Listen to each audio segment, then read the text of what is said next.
Saorantsika ny tompo mbola afaka fampitrotro ambavaka isika ary izany indrindra no iarahantsika manatanteraka koman'asanao ampitiavana.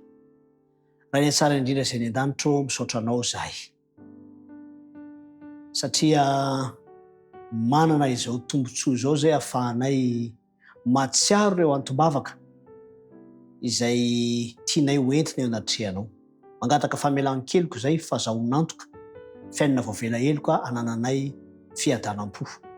Miombom-bavaka amin'ny namanay Andriantina Arivola zay, izay sitraka indrindra mba hijerenao manokana ireo mpila ravinahitra izay na any ivelany zany na eto an-toerana. Satria fantatray tompo ary fantatrao tsy miafina aminao fa misy ireo fisedrana maro isan-karazany.